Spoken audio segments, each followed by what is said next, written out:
College में राम धुनी चल रही है, ताली बजा रहे, सभी लोग गा रहे हैं। वो चंडा मर्क भी गाने लगे, नाचने लगे। विचार किया, अरे कहीं इस समय हिरण्यकश्यपु आ गया तो मुझे फांसी लगवा दी जाएगी। दौड़ करके गए, प्रहलाद जी को पकड़ा। अरे बालक, ये क्या कर रहा है? तू राम धुनी समय लगा रहा है। एकदम पूरे छठशाला में राम धुनी जो चल रही थी वो बंद हो गई।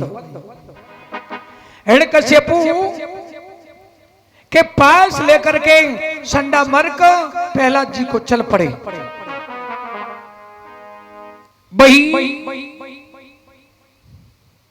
चंडा मर्क आज प्रहलाद जी को लेकर के आए। हिरण्यकश्यपु के सामने आकर के प्रहलाद जी को खड़ा कर दिया। कहा, राजन, ये बालक तुम्हारा हमसे पढ़ाया नहीं जा सकता।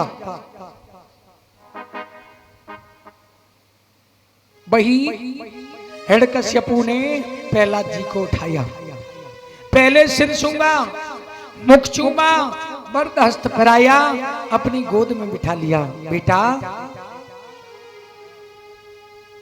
तुम मुझे ये बताओ, तुमने क्या पढ़ा? बोले, पिताजी, हमने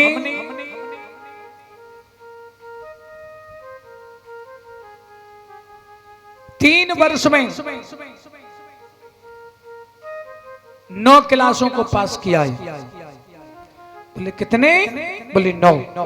हिरण्यकश्यपु ने विचार किया, हमारा बालक तो बड़ा होशियार है। बोले, कौन कौन से क्लासों को पास किया? तो वही प्रहलाद जी महाराज समझाते हुए बोले, पिताजी देखो, मैंने ये 9 क्लास पास किए। कौन कौन से?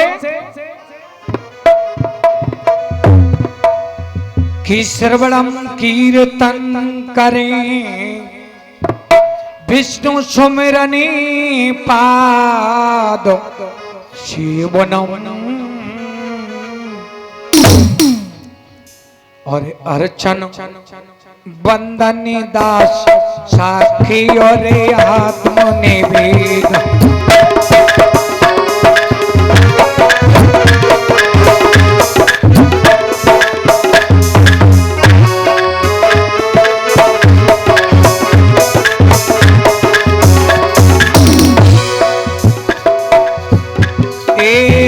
ये नवदा भक्ति करे जग में जो इनको, और यही बात अति श्रेष्ठ गनु है उत्तम तुमक।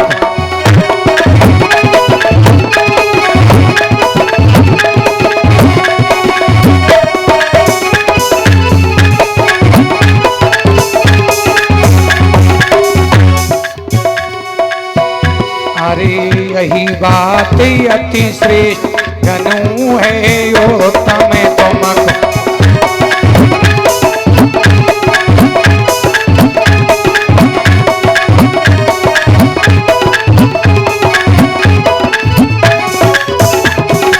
यहाँ नवदा भक्ति का वर्णन किया कि श्रवणम कीर्तनम विष्णु स्मरणम पाद सेवनम अर्चनम वंदनम दास्यम सख्यात्मनिवेदनम। पहली भक्ति बताई है, नवदा भक्ति का वर्णन किया। श्रवणम, हमेशा भगवान की कथा सुननी चाहिए, ये सबसे बड़ी भक्ति है। उसके बाद कीर्तनम, कीर्तन करना चाहिए। इसके बाद विष्णु स्मरण, भगवान का स्मरण करना चाहिए, भगवान की प्रार्थना करनी चाहिए। नवदा भक्ति का वर्णन किया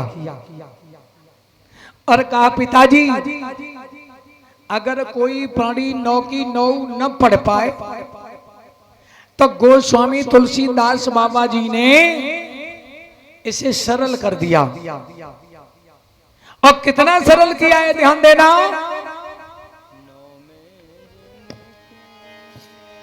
कि नौ में जिनके एक होई और नारी पुरुष सचराचर सो।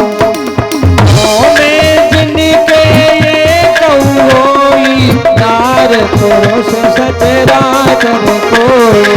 नौ में जिनके एक होई नारी पुरुष सचराचर सो। नौ में जिनके एक होई नार पुरुष सचराचर कोई।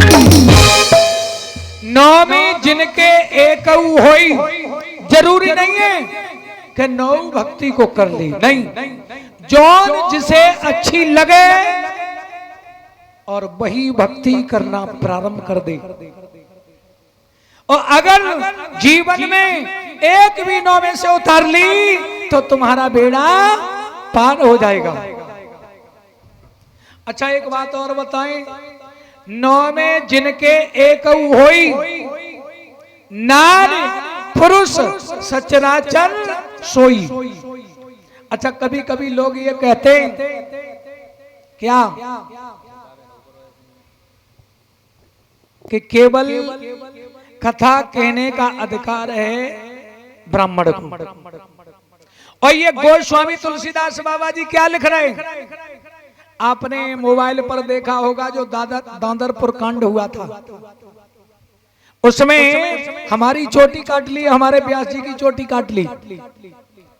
विचार करना, यहाँ गोस्वामी तुलसीदास बाबा जी क्या लिख रहे हैं कि नारी पुरुष, चाहे वो नारी हो चाहे वो पुरुष हो या कोई भी जीव हो, अगर भगवान की भक्ति करने वाला है, भगवान की कथा कहने वाला है, तो चाहे कोई भी हो। यहाँ कोई जात का वर्णन आया, भाई विचार करो, हम किसी के ऊपर छीटा नहीं कर रहे, छीटा नहीं उठा रहे, किसी के ऊपर दोषारोपण नहीं कर रहे। ये किसने लिखा है? हमने तो लिखा नहीं, आपने तो लिखा नहीं, ये किसी संत ने ही लिखा होगा।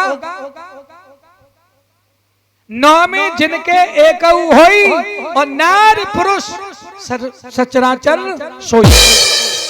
चाहे वो नारी हो चाहे वो पुरुष हो या कोई जीव हो, अगर वो भक्ति करता है, भगवान की कथा कहता है, तो विचार करिए इसमें किसका दोष है।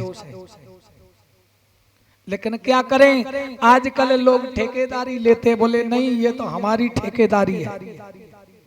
विचार करो, अरे जूता चप्पल की दुकान खोलें, कपड़ा की दुकान खोलें, जो सब बंद कर दे, कथई कहो। हर प्राणी नहीं कह सकता।